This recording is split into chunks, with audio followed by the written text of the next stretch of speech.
नमस्कार। पिछले वाले वीडियो में हमने दही वाली मंगमा कहानी देखी थी और उसके उसके बाद वाले वीडियो में हमने और इसके 25 ऑब्जेक्टिव्स की चर्चा की है। और आज के इस वीडियो में हम इसके टॉप 5 सब्जेक्टिव क्वेश्चंस की चर्चा करने वाले हैं जिनका एग्जाम में आने की संभावना सबसे अधिक है और जो एग्जाम में सबसे अधिक बार पूछे गए हैं। चलिए देखते हैं एक नंबर क्वेश्चन है, मंगमा को अपनी बहू के साथ किस बात को लेकर विवाद था? यानी मंगमा और उसकी बहू में झगड़ा हुआ था, तो वो किस कारण हुआ था? तो मंगमा और उसकी बहू में उसके पोते के कारण झगड़ा हुआ था। तो मंगमा का अपनी बहू नजम्मा के साथ पोते को लेकर विवाद था, क्योंकि एक दिन जब बहू ने किसी बात पर उसके पोते की खूब पिटाई की, तो मंगमा ने कहा, क्यों रे राक्षसी, इस छोटे से बच्चे को क्यों पीट रही है? इतना सुनते ही बहू उस पर चढ़ बैठी और दोनों में तू मैं होने लगी। इस प्रकार दोनों में विवाद उत्पन्न हो गया। चलिए, आशा करता हूँ कि ये क्वेश्चन क्लियर होगा। अब देखते हैं 2 नंबर क्वेश्चन। रंगप्पा कौन था? रंगप्पा कौन था और वह मंगमा से क्या चाहता था? तो रंगप्पा मंगमा के गांव का एक आदमी था जो कभी कभार जुआ खेलता था और बड़ा शौकीन तबीयत का था। वह मंगमा से कुछ पैसे कर्ज लेना चाहता था। तो देखिए, जो रंगप्पा है वो मंगमा से क्या चाहता था? तो वो कर्ज लेना चाहता था। रंगप्पा कौन था? तो वह मंगमा के गांव का एक आदमी था, जुआ हुआ खेलता था और बड़ा शौकीन तबीयत का था। ये भी क्लियर। अब देखते हैं क्वेश्चन नंबर 3। तो ये क्वेश्चन नंबर 3 है, बहू ने सास को मनाने के लिए कौन सा तरीका अपनाया? बहू ने सास को मनाने के लिए प्रेम का मार्ग अपनाया और अपने बच्चे को माध्यम बनाया। उसने अपने बच्चे को सिखाया कि तू अपनी दादी के पास चला जा, वह मिठाई देती है। बच्चा दादी के पास चला गया। दादी पोते को पाकर निहाल हो उठी। धीरे धीरे सास बहू के बीच की दूरी मिट गई और उनके बीच का विवाद भी खत्म हो गया। देखिए, इस चैप्टर से अभी तक ये question, 3 number question, 2 number question और 1 नंबर क्वेश्चन कम से कम 4-5 बार रिपीट हो चुके हैं और इन्हीं क्वेश्चंस की आने की संभावना सबसे अधिक है। और ये जो 4 नंबर क्वेश्चन है और जो 5 नंबर क्वेश्चन है, इनके आने की संभावना काफ़ी कम है, लेकिन 3 नंबर क्वेश्चन, 2 नंबर क्वेश्चन और 1 नंबर क्वेश्चन की आने की संभावना सबसे अधिक है। देखिए, देखते हैं 4 नंबर क्वेश्चन। इस कहानी का कथावाचक कौन है, उसका परिचय दीजिए। देखिए, इस कहानी का कथावाचक, कोई कहता है कि इस कहानी के लेखक मास्ती वेंकटेश अयंगर ही इस कहानी के कथावाचक हैं। कोई कहता है कि लेखक की माँ है, कोई कहता है लेखक की पत्नी है।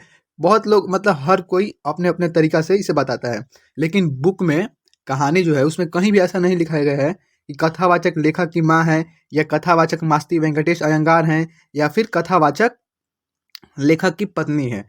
बस इस कहानी में दिया गया है कि इस कहानी की कथावाचक एक महिला है, तो क्योंकि हमेशा उसके लिए स्त्रीलिंग शब्द का यूज हुआ है, तो एक महिला ही होगी जिसे मंगमा माँ जी कहकर संबोधित करती थी। मंगमा से वो अक्सर बात करती थी तो मंगमा उन्हें माँ जी कहती थी। ये भी बुक में दिया है। वह बेंगलुरु में अपने पति और बच्चे के साथ रहती थी। तो मंगमा दही बेचने जाया करती थी और वहीं पे वो उनसे मिला मिला करती थी, यानी बेंगलुरु में जाया करती थी, यानी वो भी बेंगलुरु में रहती थी। और मंगमा बोलती है कि अपने पति से बोलकर, यानी उनका पति है और एक दिन उनका बच्चा मंगमा से दही लेता है, यानी उनका बच्चा भी है। तो वो बेंगलुरु में अपने पति और बच्चे के साथ रहती थी। मंगमा और उनके बीच काफ़ी घनिष्ठता थी। ये भी पैराग्राफ 1 में ही दिया है कि मंगमा और उनके बीच काफ़ी घनिष्ठता थी। उनके व्यवहार से प्रभावित होकर मंगमा दही बेचकर लौटने के समय उनसे अपना दुख सुख साझा करती और फिर घर जाती थी।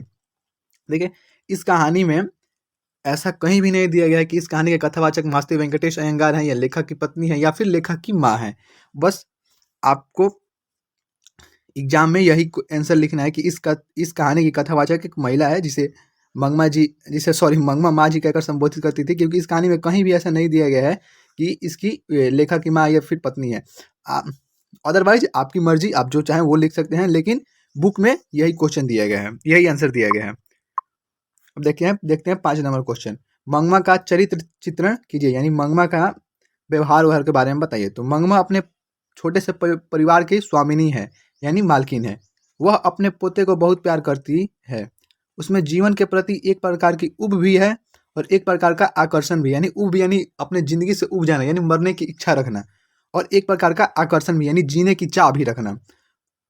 उसमें लोक जीवन के सारे संस्कार वर्तमान नहीं, विद्यमान होगा। उसमें लोक जीवन के सारे संस्कार, यहाँ पे गलत हो गया, यहाँ पे होगा विद्यमान।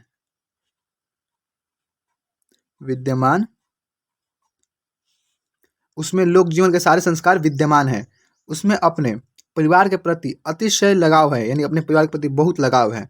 वह स्वाभिमानी है, अपने स्वाभिमान की रक्षा के लिए ही वह अपने बहू बेटा से अलग हो जाती है।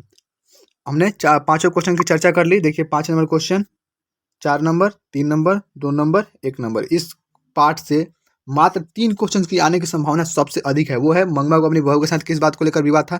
कम से कम 5 बार से ज़्यादा ये क्वेश्चन रिपीट हुआ है। ये भी क्वेश्चन 5 बार से ज़्यादा रिपीट हुआ है और ये भी क्वेश्चन 5 बार से रिपीट हुआ है। इन दोनों क्वेश्चन के आने की संभावना बहुत कम है। आप ये तीनों क्वेश्चन केवल याद कर लीजिएगा, आपका एग्जाम बहुत अच्छा जाएगा, यानी एग्जाम में आपका आंसर क्वेश्चन नहीं छूटेगा। यदि आपको ये वीडियो अच्छा लगा हो तो अपने दोस्तों में शेयर कीजिएगा और इसे लाइक कीजिएगा और हमारे चैनल को सब्सक्राइब कीजिए ताकि आने वाली वीडियो की नोटिफिकेशन सबसे पहले आपको मिले। धन्यवाद।